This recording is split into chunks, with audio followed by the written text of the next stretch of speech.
متحدہ قومی موومنٹ پاکستان کے حق پرست نمائندوں کا محفل معصومین امام بارگاہ کا دورہ، ہر ممکن تعاون کی یقین دہانی۔ رپورٹ سید عبدالقدیر شاہ، کراچی۔ متحدہ قومی موومنٹ پاکستان کے حق پرست رکن قومی assembly N A 240 Arshad Bahra رنچھوڑ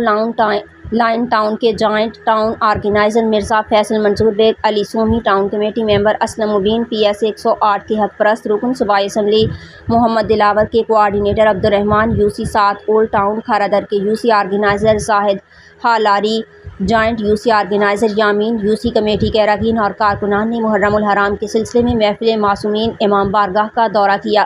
دورے کے دوران محفل معصومین امام بارگاہ کے منتظمین اصغر اور شاہد سمیت انتظامیہ کے دیگر اراکین سے ملاقات کی گئی۔ امام بارگاہ انتظامیہ نے مجالس کے اوقات میں لوڈ شیڈنگ کے خاتمے، بجلی کی بلا تعطل فراہمی اور غیر اعلانیہ لوڈ شیڈنگ میں کمی پر ایم کیو ایم پاکستان اور عوامی نمائندوں کا شکریہ ادا کیا۔ اس موقع پر ارشد باہرہ نے امام بارگاہ انتظامیہ کو ایم کیو ایم پاکستان کی جانب سے ہر ممکن تعاون کی یقین دہانی کروائی اور کہا کہ محرم الحرام کے دوران عزاداروں کو سہولیات فراہم کرنا ہماری اولین ترجیح ہے۔